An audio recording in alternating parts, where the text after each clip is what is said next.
I pray that no missionary will ever be as lonely as I have been.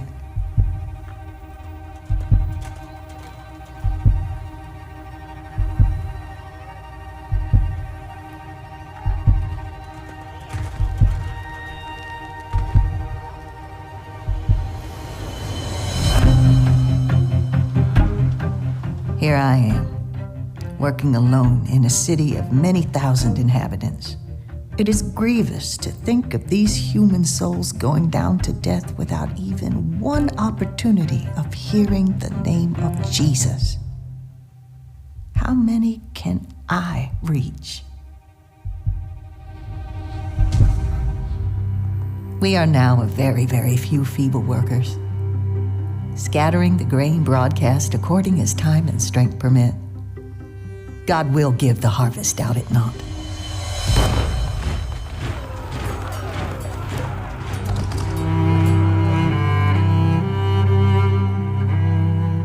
Please say to the new missionaries that they are coming to a life of hardship, responsibility, and constant self-denial.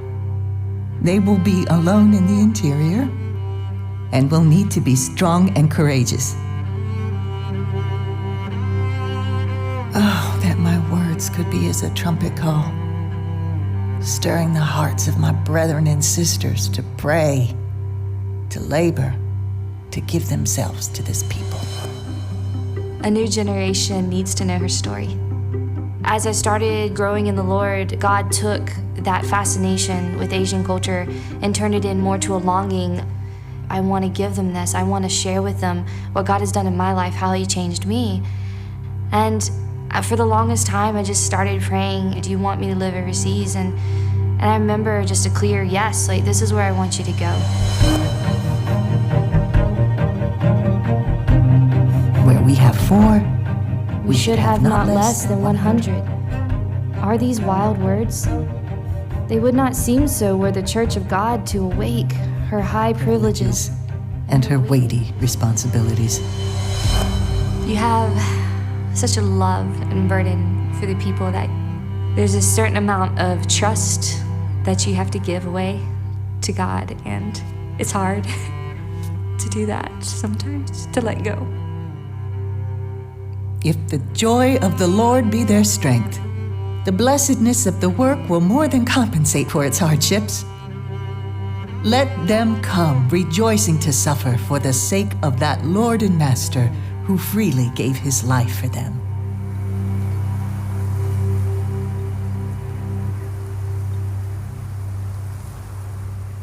The needs of these people press upon my soul, and I cannot be silent.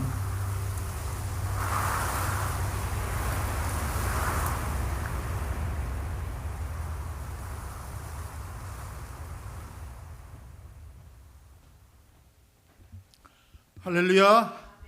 반갑습니다. 저만 반가운가요?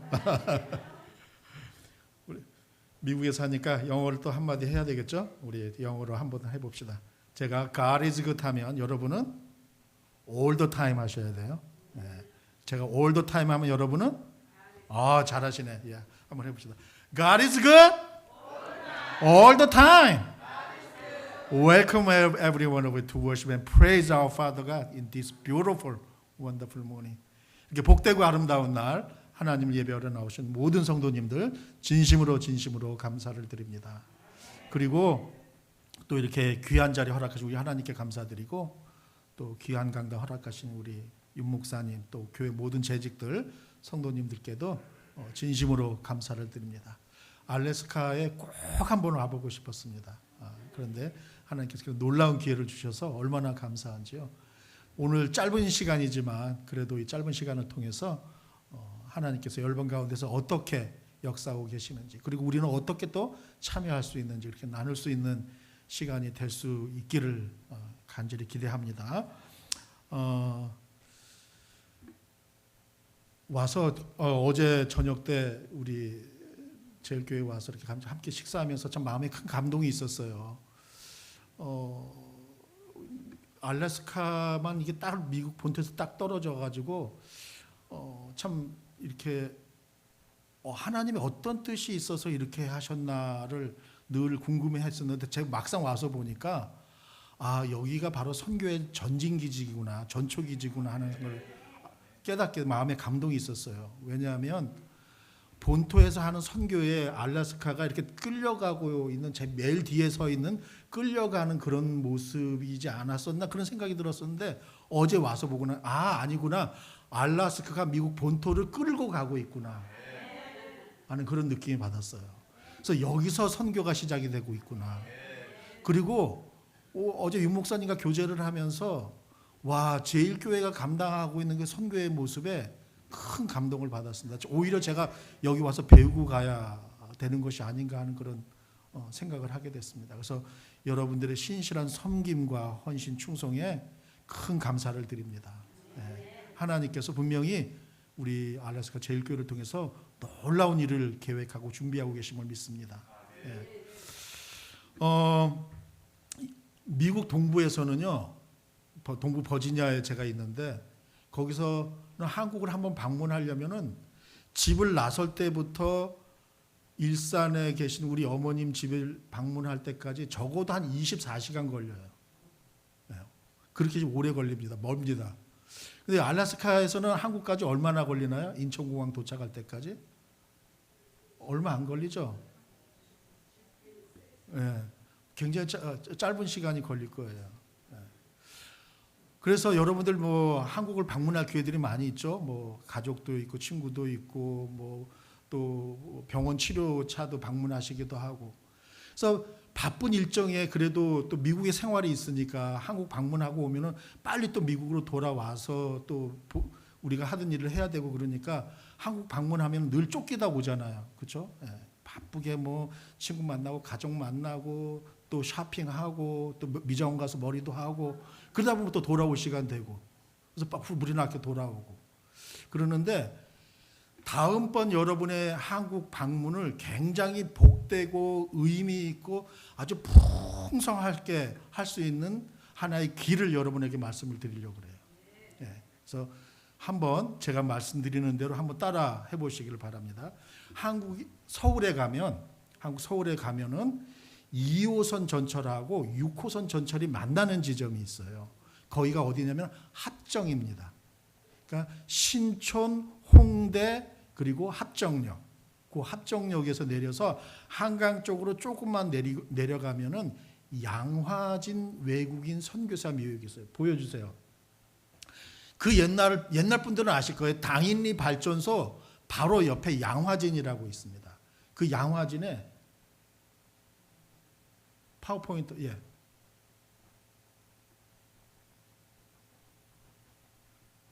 아니요, 그 불을 안 끄셔도 돼요. 됐습니다. 여기에요. 이 양화진 외국인 선교사 묘역이 있습니다. 이 양화진 외국인 선교사 묘역은 그 옛날 예수 믿는 사람들도 별로 없었고 교회도 없던 그 시절에 외국에서 한국 땅을 찾아와서 복음을 전하던 선교사님 145분이 묻혀 있는 곳입니다. 보면은 비석들이 쭉 보이죠. 무덤 비석들이. 저게 선교사님들의 무덤이에요. 저기 가서 저 묘비에 있는 내용들을 보면은 정말 다양한 사연들이 기록되어 있습니다. 1849년 10월 며칠 해서 선교사 누구 이렇게 이름들이 쭉 기록되어 있어요. 그 내용들을 하나하나 읽어 나가다 보면 어느새 나는 지금까지 어떤 인생을 살아왔구나. 나는 앞으로 어떤 인생을 살아가야 되겠구나. 내가 더 이상 이렇게 살아서는 안 되겠구나. 내 스스로의 모습을 돌이켜봅니다.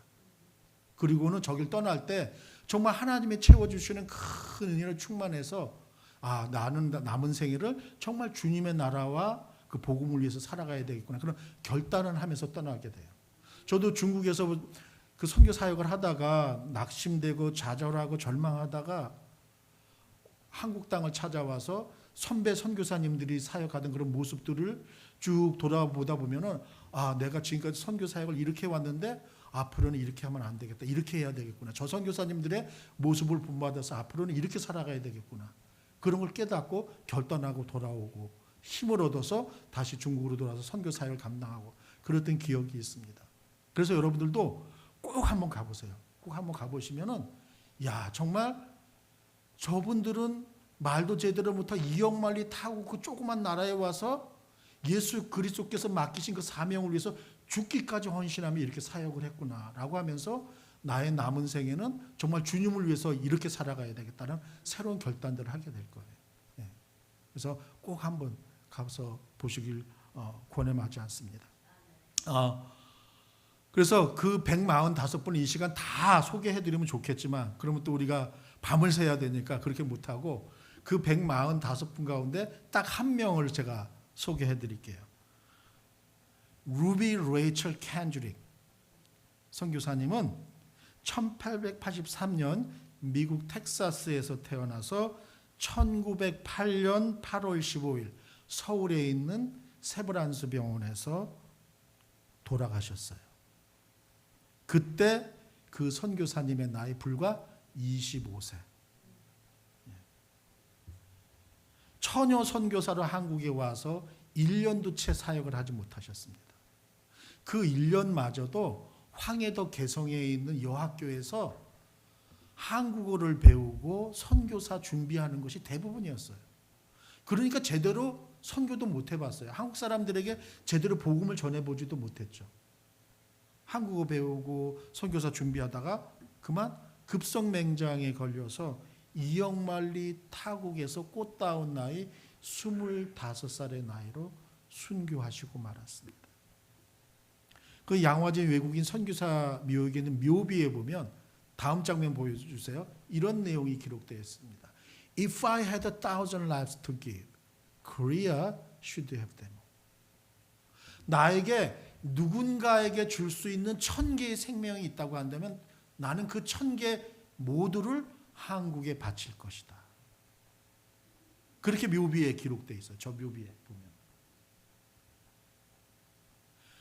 이 루비 레이첼 캔드릭 선교사님이 살아생전에 한국에서 그 미국에 있는 자기를 파송한 교회 청년들에게 보낸 편지 속에 저 같은 내용이 있었다 그래요. 그래서 저 내용을 따다가 저 선교사님의 묘비명으로 삼게 된 것이죠. 사랑하는 우리 제일교회 성도님 여러분, 여러분들이 생각하실 때 저 루비 레이첼 캔드릭 선교사님은 실패한 선교사인가요? 한국에 가서 제대로 선교도 못 해봤잖아. 한국 사람 한 사람이라도 만나서 제대로 복음을 전해보지도 못했잖아. 그냥 한국말 배우고 선교사 준비하다가 맹장에 걸려서 죽고 말았잖아. What a waste. 정말 그 인생을 허비하고 마른 건가요? 놀랍게도 저 선교사님이 한국 땅에서 저렇게 25살의 나이로 순교한 이후에 텍사스에 있는 저 선교사님을 보낸 그 교회에서 30명이 넘는 선교사가 나왔어요. 그리고 그 많은 선교사 30명 가운데 많은 선교사들이 한국 땅을 찾아와서 루비 선교사님의 뒤를 이어서 선교 사역을 감당했습니다. 놀랍죠? 한 알의 씨앗이 떨어져 맺히니까 저런 열매가 맺힌 거예요. 저 선교사님의 묘비는 좀 신기하게 생겼죠. 다르게 생겼죠. 다른 비석들은 이렇게 미끈미끈하게 잘 빠져 있는데 저건 울퉁불퉁하잖아요. 저 묘비에 저게 포도송이에요. 포도송이가 알알이 맺혀 있는 거. 한 씨앗 하나가 심기니까 저런 많은 포도 알맹이가 맺혀서 그런 많은 선교사들이 배출돼서 복음 사역을 감당했던 것이죠. 엊그제 9월 18일 리치몬드 IMB 선교사 훈련원에서 107명의 새로운 선교사님들이 7주간 훈련을 받고 전 세계에 있는 선교지로 파송을 받았습니다. 그 가운데 한국 선교사님이 4분이나 계셨어요. 얼마나 감사한지. 사랑하는 제일교회 성도님, 여러분들이 생각하실 때 그 선교사님들, 이제 어린 아이들 손잡고 낯선 선교지를 찾아가는 그 선교사들에게 정말 가장 필요한 것이 무엇일까요? 여러분들 기도할 때마다, 예배 시간마다, 여러분들의 개인 기도 시간마다 꼭 잊지 마시고 그 선교사님들을 위해서 기도해 주시기 바랍니다. 동영상 보여주세요. Missionaries, not only are we praying for you tonight, but we will continue to pray for you. Your sending churches wanted you to know that they are supporting you with prayer. And we're going to close tonight's celebration with greetings from some of your friends and churches. Thank you to everyone for joining us this evening. We are so excited what God is doing and honored to be sending you. As long as we've known you, your hearts have been burdened for reaching the unreached. We've witnessed the Lord call you into pastoral ministry and use you to be a blessing in our congregation. And now He is taking you from us and sending you into the world for Christ. We love you. We love you. Love you. Praying for you. Praying for you. We're praying for you. We're praying for you. We are praying for you. Know that we will be praying with you, for you, and we hope to even visit you someday in the mission field. Keith and Kristen, your Randolph Street family loves you, and we are praying for you. Hey, Keith and Kristen, we're praying for you. Ross, Sarah, we love you guys. We're praying for you. Praying for you guys. Love you guys. Love and prayers from the church you were raised in. Love you guys, and we're praying for you. We love you, and we're praying for you. We're praying for you. We're praying for you. We're praying for you. We're praying for you. We're praying for you.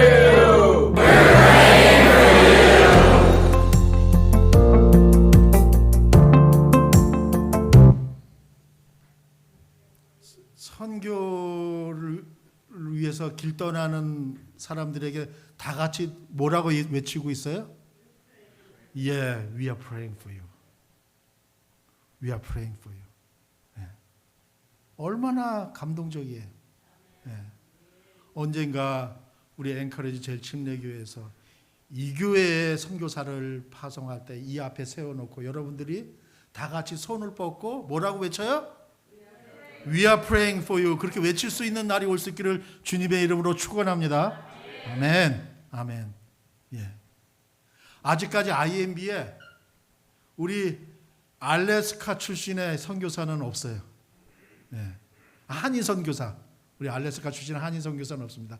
우리 앵커리지 제일침례교회에서 제1호 알래스카 출신 한인 선교사가 나올 수 있기를 주님의 이름으로 축복합니다. 아멘. 여러분 꼭 아멘 하셨어요? 끝까지 안 나오면 아멘 하신 분들이 나가셔야 돼요. 우리가 대부분이 다 한국 사람, 한국에서 태어난 한국 출신이에요. 아시다시피 한국도 예전에는 옛날에는 단 한 명의 예수 믿는 사람도 없었고 단 하나의 교회도 없던 비접촉 미전도 종족 국가였어요. 예. 그런데 1884년부터 1984년까지 그 100년 동안 2956명의 외국인 선교사가 찾아가서 복음을 전했습니다.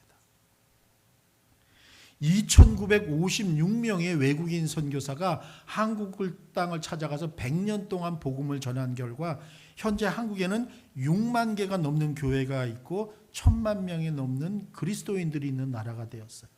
단 한 명의 선교사도 없던 나라가 이제는 228개의 선교단체와 교회들이 연합해서 21,621명의 선교사를 171개국에 파송하는 선교사 대국이 되었습니다. 할렐루야. 하나님이 하시는 일들이 놀랍죠. 2,956명의 외국인 선교사들이 한국 땅에 찾아와서 어떤 선교사님들은 순교하셨어요. 어떤 선교사님은 한국 땅에서 아내를 잃었고 어떤 선교사님은 한국 땅에서 남편을 잃었습니다. 어떤 선교사님들은요 한국 땅에서 낳은 자녀 3명을 한국 땅에 다 묻어야 했습니다. 아까 봤던 양어진 외국인 선교사 묘역에 가면 어린아이 무덤 3개가 쪼르륵 붙어있는 걸 볼 수가 있어요.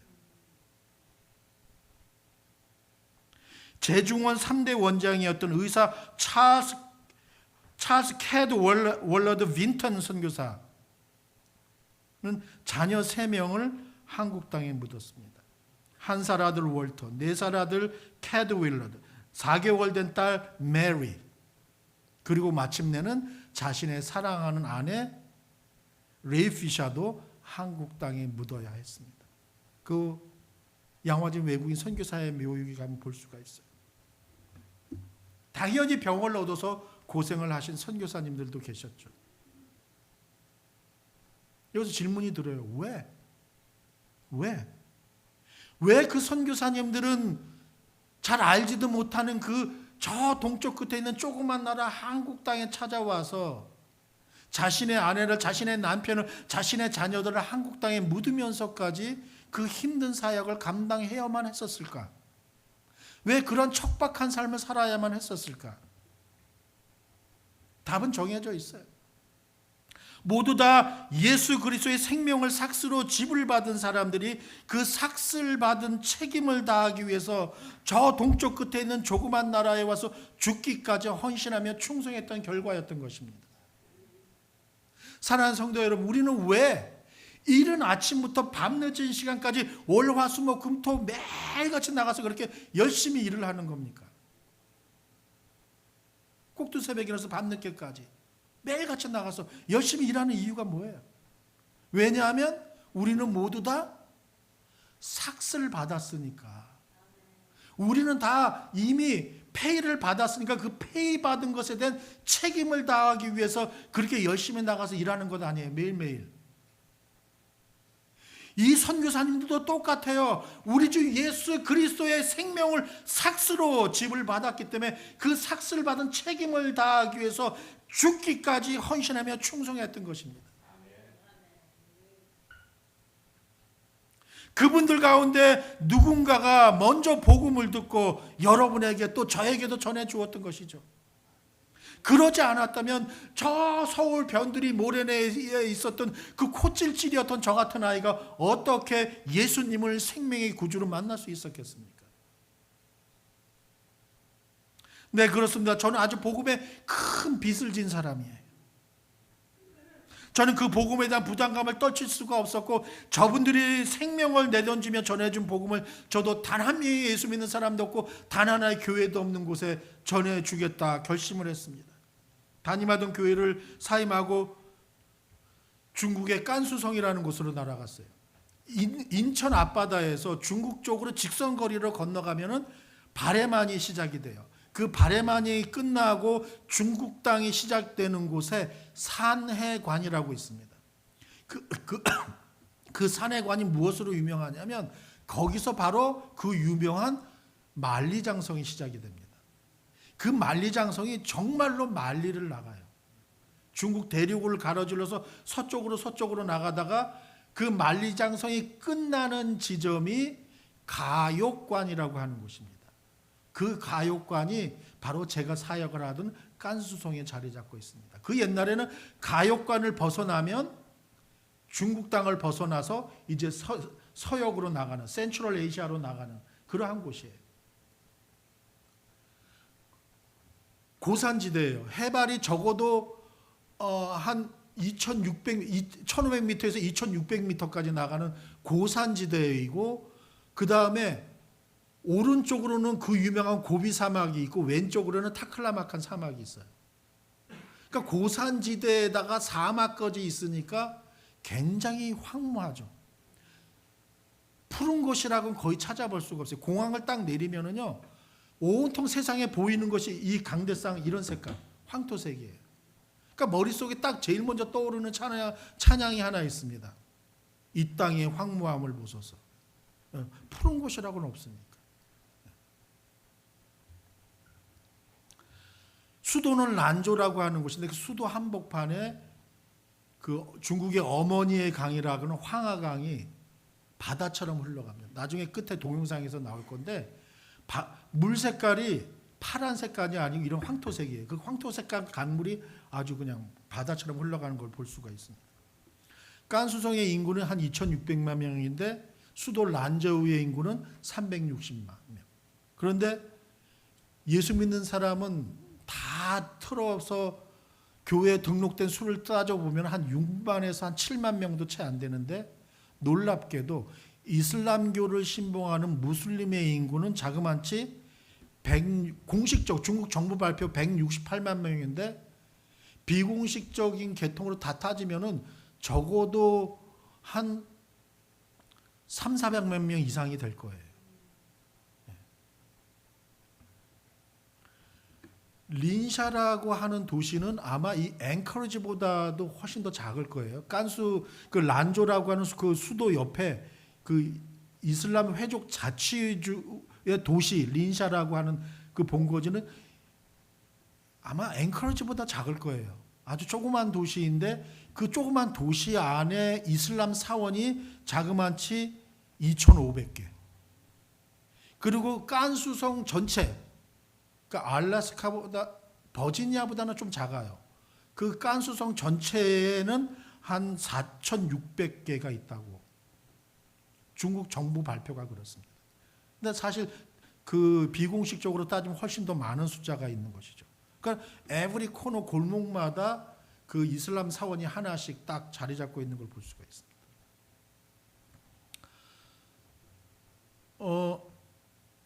중국에는 한 14억, 15억이 있는데 그걸 소수민족으로 나누면 에스닉 그룹으로 나누면은 56개의 소수민족이 있는데 56개 소수민족 가운데 이슬람 소수민족이 10개가 있어요. 그 10개 중에 6개가 제가 사역하던 깐수성의 자리를 잡고 있습니다. 굉장히 그 중국의 이슬람교의 역사는 굉장히 오래됐어요. 한 1300년 역사를 가지고 있는데 그 옛날 그 실크로드 비단길을 따라서 서역에서 기독교가 들어올 때 이슬람교도 함께 들어왔어요. 그래서 기독교는 훨씬 더 안에까지 진출을 했지만은 이슬람교가 들어오자마자 제일 먼저 중국 땅이 시작되는 깐수성에 자리를 내리고 뿌리를 내리면서 이슬람교가 이제 성장하면서 포교 활동을 시작을 한 것이죠. 그래서 지금도 그 지역 깐수성에 가면은 당나라 때 지어진 이슬람 사원이 지금도 있어요. 겉으로 볼 때는 불교 사찰 같아요. 여기 불교 사찰이 있구나라고 하는데 사실은 따지고 안에 들어가서 보면은 이슬람 사원인 거죠. 한자로도 푸를 청자 참진자 절사자 푸를 청 참진 절사 칭전스 중국 발음은 칭전스라고 발음하는데 그러니까 절사자가 붙어 있으니까 불교 사찰이겠거니 하지만 사실은 이슬람 사원인 것이죠. 나중에 그것도 동영상 뒤에 가서 이제 보실 수 있을 거예요. 그러니까 그런 이슬람 사원도 그 당나라 때 지어진 1000년이 넘은 이슬람 사원도 지금 있고 그리고 그 옛날 시리아에서 이슬람교를 포교하러 온 이슬람 선교사의 무덤이 지금도 그 지역에 가면은 자리 잡고 있는 모습을 볼 수가 있습니다. 그래서 이 사람들이 모여서 살고 있는 것은요, 지리적으로도 산악지역 고산지대에 살고 있기 때문에 찾아가기 쉽지가 않아요. 산과 산 사이에 이제 빈터가 있으면은 집을 한 10채 짓고 살아가면 거기에 중동식 의리한 이슬람 사원이 한 개 있고 그 다음 산골짜기에 또 빈터가 있으면은 거기에 그 집을 한 10채 짓고 살아가면 또 이슬람 사원이 한두 개가 또 그렇게 자리 잡고 산골짜기마다. 그러니까 이 사람들은 그 생활이 너무 피폐한 것이 경제 활동을 할 수 있는 게 별로 없어요. 농사도 제대로 지을 수가 없어요. 왜냐하면 고산지대에 비도 잘 안 오는 황무한 곳이니까, 너무 건조한 곳이니까 겨우 할 수 있는 것이 옥수수 심고 감자 심어서 그 키워서 장에 내다 팔아서 얼마 안 되는 돈으로 생활하는데 그 중에서 또 많은 돈은 이슬람 사원에 갖다 바치고 남는 돈으로 이제 생활을 하게 되는 것이죠. 그러니까 생활을 하는 것이 너무 피폐해요. 그렇지만 이 사람들도 자녀들에 대한 기대가 있기 때문에 자녀들을 우리 같은 사람들이 살고 있는 큰 도시로 유학을 보냅니다. 그럼 이제 초등학교 뭐 4, 5학년, 3, 4학년 된 애들이 부모 떨어져서 이제 생활하는 거예요. 학교 다니려고. 거기서 혼자 집 얻어서. 그럼 어린아이들이 혼자 가방 메고 와서 학교 갔다 와서 뭐 숙제하다가 밥 뭐 대충 해서 먹고 또 쓰러져서 자고 그 다음날 일어나서 또 학교 가. 너무 어렵죠. 그 대학생들은 그나 중고등학생은 그래도 좀 나아요. 왜냐하면 많이 컸고 말귀도 알아듣고. 그래서 부모 떨어져서 이제 큰 도시에 와서 생활하는 그런 큰 학생들 보면 우리들이 찾아가서 이제 그 영어도 가르쳐주고 또 뭐 맛있는 것도 사주고 같이 교제도 하고 그러면서 그들에게 이제 복음 전해서 그들이 방학 때 집으로 돌아가면은 이제 친구들에게 또 가족들에게 이웃들에게 복음 전하게 하고 그런 생활들을 하고 오히려 또 중국 사람들 상대하는 걸 훨씬 더 쉬워요. 왜냐하면 저 같은 사람들이 낯선 지역에 가면 외지 사람들이 왔다는 게 금방 표가 나니까 그럼 당국에 보고가 되고 그럼 경찰들이 출동해서 신분 조사가 이루어지게 돼요. 당신은 뭐 하는 사람 여기 왜 왔냐? 그럼 이제 금방 노출이 돼서 추방당하기 쉬우니까 중국 사람들 현재 기독교인들을 잘 훈련해서 그 사람들이 그 이슬람 소수민족들에게 복음을 전하게 하고 제자 훈련하게 하고 교회 개척하게 하고 그런 사역들 중심으로 사역들이 많이 이루어졌었습니다. 여러분들의 기도와 격려 후원으로 말미암아 저희 남침내교회 국제선교부 IMB 소속 선교사들은요 지금도 힘들고 어렵지만 단 한 명의 예수 믿는 사람도 없고 단 하나의 교회도 없는 곳에서 최선을 다해서 열심히 복음을 전하고 있습니다. 정말 여러분들에게 감사한 것은요 여러분들이 기도해주고 여러분들이 후원해주고 격려해주지 않으면요 IMB 선교사들은 선교지에 나가서 아무것도 할 수가 없습니다. 우리 남침내교 서든 베프티스트에는 미국 전역에 4만 7천 개 교회가 있어요. 그 4만 7천 개 남침내 교회 중에 하나가 바로 앵커리지 제일 한인 침례교회입니다. 이 남침내교 안에는 딱 하나의 해외 선교부가 있어요. 그게 뭐냐면은 바로 인터내셔널 미션 보드, 국제 선교부. 이게 남침내교회의 유일한 해외 선교부입니다. YMCCC 뭐 이런데 인터서브 이런 데가 우리 IMB 남침내교 선교부가 아니고 IMB가 남침내교 선교부. 즉 다시 말씀드린다면 앵커리지 제일 한인 침례교회의 유일한 해외 선교부는 어디냐? 바로 국제 선교부. 여러분의 유일한 해외 선교부는 인터내셔널 미션 보드예요. 왜냐하면 여러분들이 헌금해주고 있고 여러분들이 선교사를 보내고 있기 때문이에요. 자, 준비를 하시고 들으셔야 됩니다. 앵커리지 한인 침례교회는 몇 명의 선교사를 보내고 있느냐? 3,600명. 여러분의 선교사예요. 여러분이 기도해주지 않고 여러분이 선교 헌금해주지 않으면 아무것도 할 수 없는 사람들이에요. 그 사람들은요 단 하루도 그 선교지에 머물 수가 없어요. 왜? 여러분들이 기도해주고 헌금해주고 있기 때문에 그들이 머물고 있는 거예요. 네. 여러분들이 매년 보내주는 라티문 성탄 성경 너무 감사합니다. 그 헌금은요 우리가 미국에서 단 페니 하나도 사용하지 않고 100% 우리 앵커리지 제일 침례교회가 2,000불 헌금했다면 2,000불 그대로 해외에 나가 있는 우리 선교사들에게 전달이 돼요. 미국이 페니 하나 사용하지 않습니다. 그리고 여러분들이 매월 우리 알래스카 주총회에 보내고 주총회에서 보내는 헌금이 이 내셔널 전국 SBC 총회에 전달되고 그 중에 절반이 우리 IMB로 전달이 돼서 또 선교 헌금으로 사용이 되고 있고. 그러니까 여러분들이 매주 드리는 헌금을 통해서 엄청난 놀라운 선교 사역들을 감당하고 있어요. 미국 내 교회가 없는 곳에 교회를 개척하는 곳에 여러분들이 매주 드리는 헌금이 사용되고 있습니다. 지진이 난데 제일 먼저 달려가고 하와이 산불 나고 캘리포니아 산불 났을 때 제일 먼저 달려가는 데가 우리 남침내교회 그 베프티스트 디제스터 릴리프예요. 그들이 제일 먼저 가서 구제 활동합니다. 무슨 돈으로? 여러분들이 매주일 드리는 헌금을 통해서. 그리고 여러분들이 놀랍게도 많은 선교사 후보생 그리고 신학생들을 키워내고 있어요. 미국 내에는 6개의 남침내교 신학교가 있습니다. 장로교 학생, 감리교 학생들은 한 학점에 700불, 800불, 900불씩 내야 되는데 우리 침례교 신학생들은 한 학점에 300불씩만 내면 공부하면 돼. 그 장학금이 어디서 나오느냐? 여러분들이 드리는 헌금을 통해서 나오는 거예요. 그러니까 여러분들이 드리는 헌금들이 그렇게 놀라운 역사들을 지금 만들어내고 있습니다.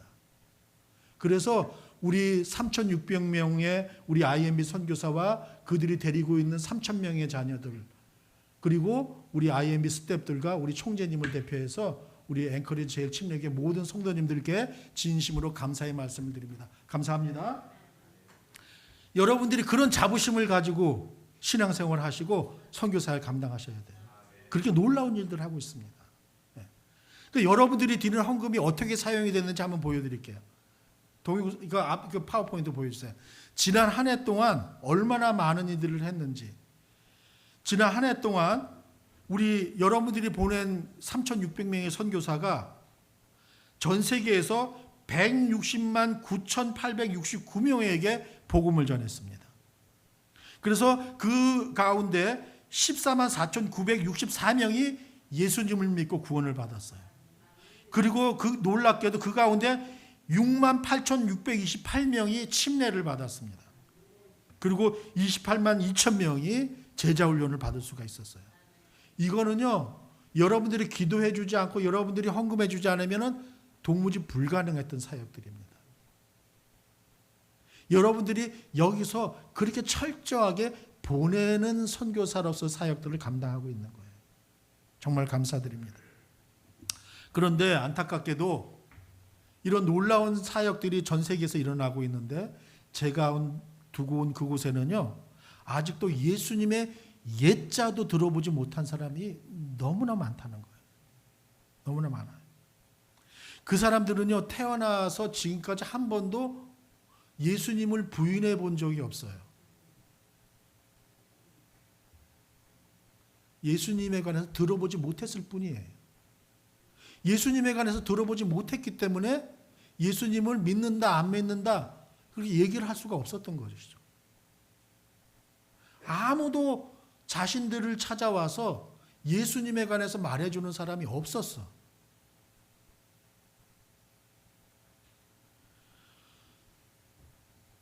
사랑하는 우리 제일교회 성도 여러분, 우리가 선교하는데 선교의 이유가 뭐예요? 선교의 목적이 뭡니까? 우리가 왜 선교해야 돼? 근데 안 믿는 사람 구원하기 위해서? 잃어버린 영혼 찾아 구원하기 위해서? 너무 훌륭한 대답이죠. 그렇게 해야 돼요. 마땅히 그렇게 해야 돼요. 그럼 안 믿는 사람을 어떻게 해서든지 예수 믿게 만들어놨어. 그럼 그 사람하고 뭐 하려고? 나는 이제 천국에 갈 수 있게 됐으니 좋아, 행복해. That's it? 아니죠. 오늘 우리가 한 목소리로 읽었어요. 요한계시록 7장 9절 10절 말씀. 요한계시록 7장 9절 10절 읽어보니까 뭐라 그래요? 각 나라와 족속과 백성과 방언에서 아무도 능히 살 수 없는 큰 무리가 나와서 뭐 합니까? 보좌에 앉으신 우리 하나님과 어린 양 앞에 서서 뭐 하고 있는 거예요? 저게 바로 하나님을 예배하고 찬양하고 있는 거죠. 할렐루야. 바로 이거예요. 바로 이겁니다.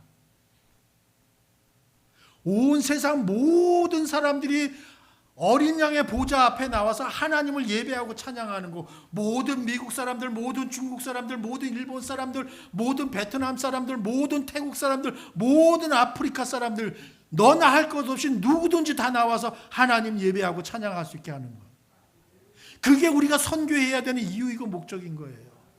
여러분들이 매일매일 생활 속에서 만나는 그 모든 사람들, 여러분들이 날마다 직장에서 만나는 그 모든 사람들, 여러분들이 어제 하루 종일 만난 그 모든 사람들, 그 누구든지 다 찾아 나와서 하나님 예배하고 찬양할 수 있게 하는 것.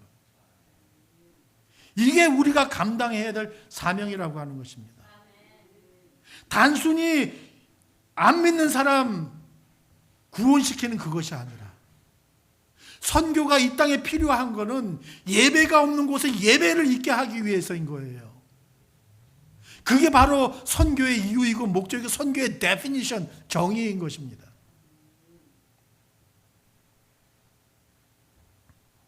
그런데 놀랍게도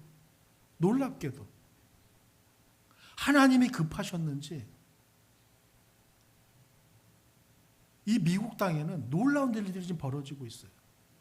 제가 선교지를 가기 전까지만 해도 코스코에 가서 그 장을 보면은요, 대부분 다 영어를 쓰는 사람들이었어요. 코스코가 장을 보면은 지나가는 사람들 다 영어를 쓰는 사람들, 선교지 갔다 돌아오니까 주변에 지나가는 사람들이 영어를 쓰는 사람들이 별로 없어요. 저도 선교지에 오래된 여러 군데 다녀봐서 지나가는 말하면 저거는 일본 말이구나, 저거는 베트남 말이구나, 저거는 지금 뭐 따갈로그를 쓰고 있구나, 그걸 알 수가 있는데 지금은 알 수가 없어. 어느 나라 말인지. 전 세계 사람들 everyone is everywhere. 하나님이 복음을 들어야 되는, 우리가 전도해야 되는 대상을 우리 집 앞마당과 뒷마당에 데려다 놓으셨다는 것입니다. 이건 앵커리지는 어때요? 전혀 없이 낯선 나라에서 온 많은 사람들이 많이 있죠. 공항에 가도 많이 있고 식당에 가도 많이 있고 장을 봐도 그렇고. 여러분 그 사람들을 볼 때 어떤 마음이 드세요? 처음 보는 나라 사람이네요. 저 나라 사람이 어디서 왔을까? 그냥 호기심으로 that's it? 하나님이 급하셔서 이제 우리가 감당하려고 이 사람들을 여기다 데려다 놓으셨구나. 지금 이어폰 끼고 드리는 우리 형제님들도 계세요, 여기에. 근데 이어폰을 좀 더 늘려가지고 여기에 중국 사람도 데려다 놓고 여기 필리핀 사람도 데려다 놓고 여기 아프리카 사람도 좀 데려다 놓으면 안 될까요? 여기 교실도 많이 있고 저 밑에 친교실도 넓은데 그곳에서 스페니쉬 예배도 드리고 저 줄루어 예배도 드리고 힌디어 예배도 좀 드리면 안 될까요? 그게 우리 윤 목사님만의 책임이에요? 우리 권사님들과 우리 형제님들의 책임은 아니에요? 우리 자매님들의 책임은 아니에요?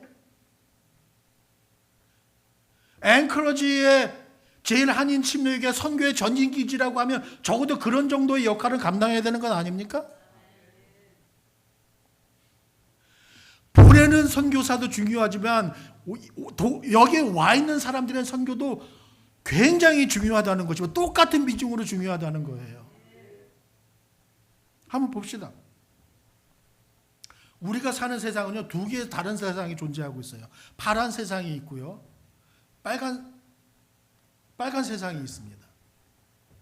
파란 세계에는 교회도 있고 성경도 있고 예수님 너무 많이 갔어.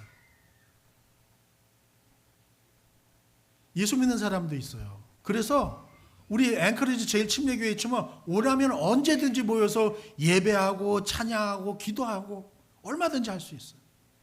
그래서 우리 앵커리지 제일 침례교회도 모여서 찬양하고 예배하고 기도하고 성경 공부하고 교제도 하고 토요일 주일도 아니다 토요일 날 와서 또 찬양대 연습한다고 밥도 해주고 같이 교제도 나누고 얼마나 행복해요. 그런데 건너편 빨간 세계는요, 보세요. 교회도 없어요. 성경도 없습니다. 예수 믿는 사람도 없어요. 아까 말씀드린 대로 저 사람들은요, 태어나서 지금까지 하나님을 모른다고, 예수님을 안 믿는다고 부인해 본 적이 한 번도 없어요. 예수님에 관해서 들어본 적이 없는 거예요. 왜? 자신들이 살고 있는 지역에는 예수 믿는 사람도 없고 교회도 없기 때문에. 아무도 자신들을 찾아와서 하나님에 대해서, 예수 그리스도에 대해서 이야기해주는 사람이 전혀 없었던 거예요. 그럼 저 사람들이 예수님에 관해서 들어볼 수 있는 유일한 방법이 뭘까요? 딱 하나의 방법이 있어요. 그게 뭘까요?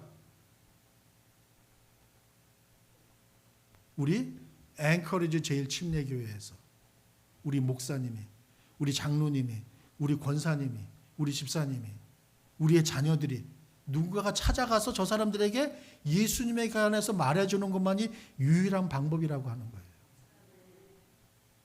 물론 앵커리지에서 저 사람들을 찾아가는 데는 많은 어려움들이 있어요. 대표적인 어려움이 지정학적인 어려움이에요. 왜냐하면 저 사람들은 저 사우스 아프리카에 있어. 저 중동에 있고 저 인도에 있고 저 브라질에 있어요. 두 번째 어려운 거는 저 사람들에게 복음을 전하기 위해서는 그 나라 말을 배워야 돼요.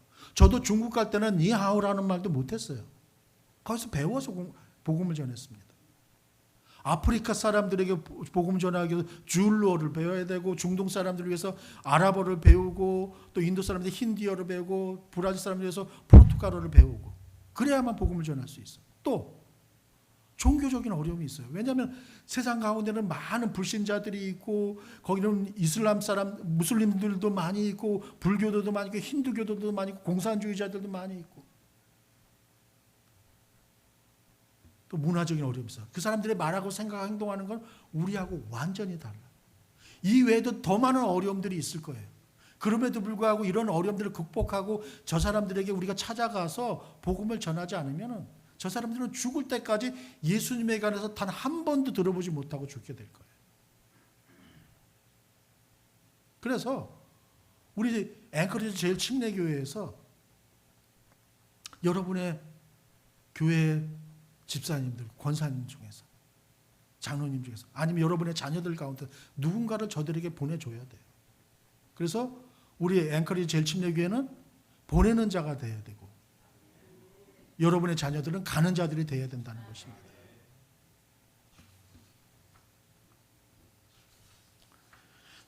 사랑하는 우리 제1교회 성도 여러분, 여러분들 생각할 때 너무 불공평하지 않아요? 왜냐하면 우리 가운데는 예수 믿는 사람들이 이렇게 넘쳐나고 있는데, 우리 주변에는 교회들이 이렇게 넘쳐나고 있는데, 저곳에는 예수 믿는 사람이 단 한 명도 없다는 거예요. 복음을 들어볼 길이 완전히 차단되어 있다는 거. 그렇다고 한다면 우리 앵커리지 제1침례교회가 적어도 저 사람들에게 복음을 들어볼 수 있는 딱 한 번의 기회는 주어야 되지 않을까요?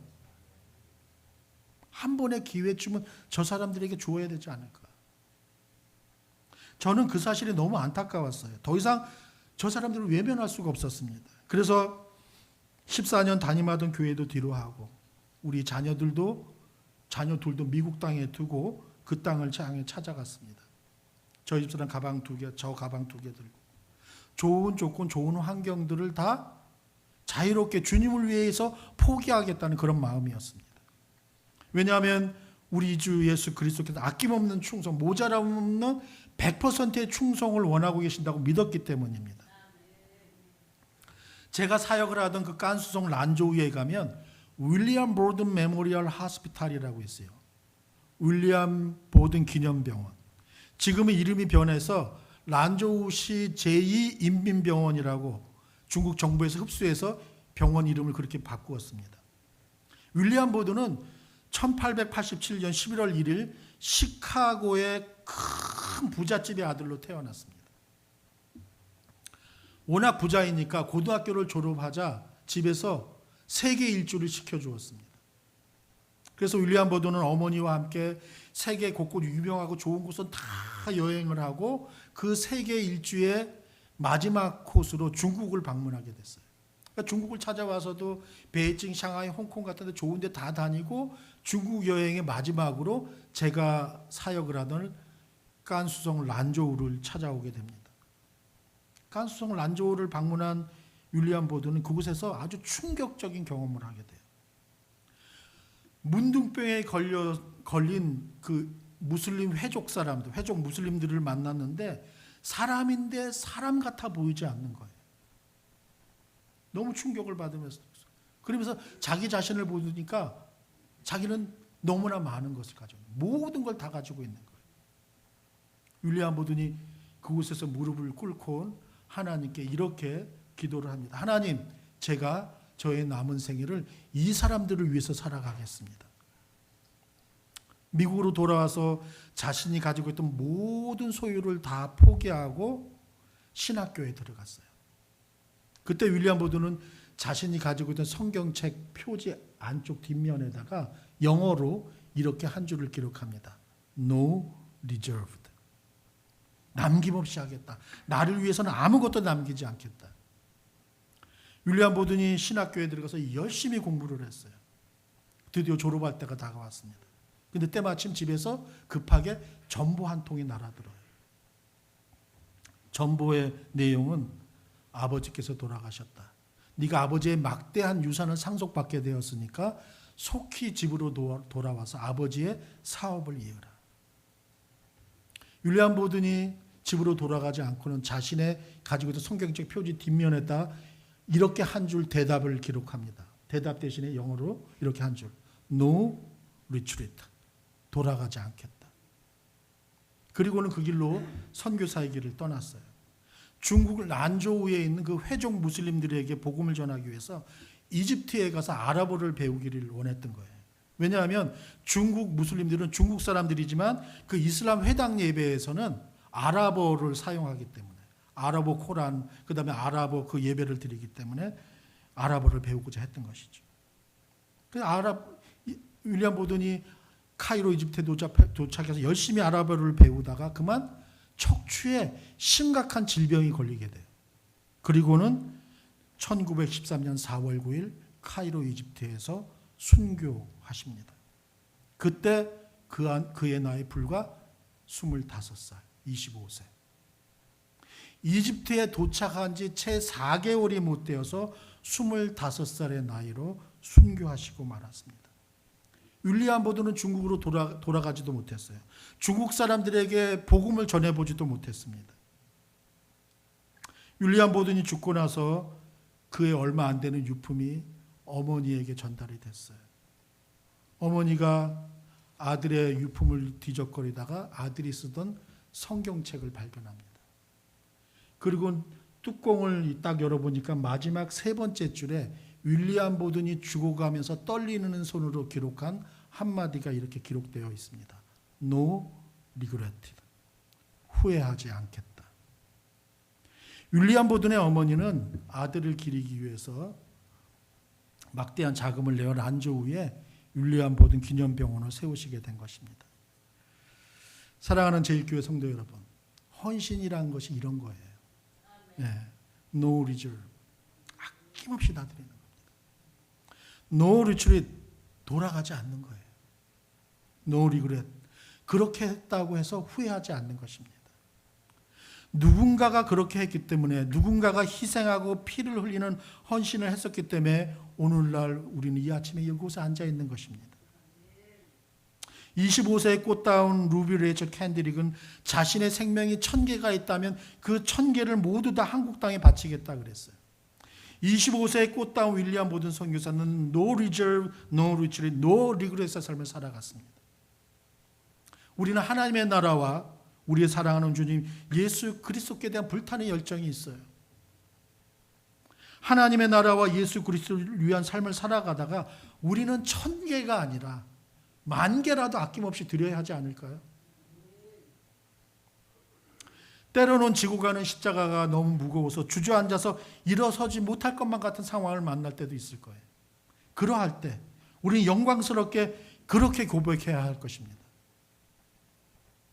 그는 흥하여야 하겠고 나는 쇠하여야 하리라.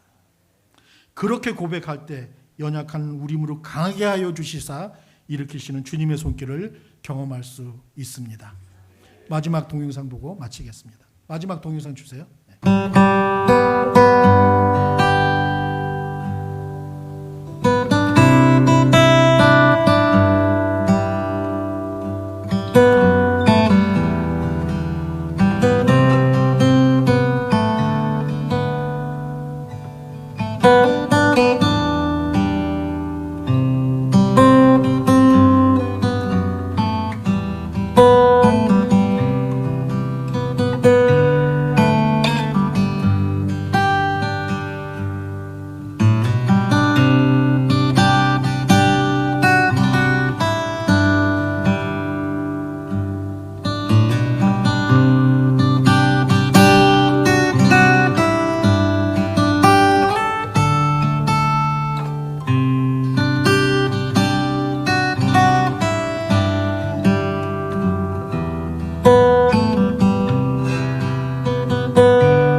십자가 그 사랑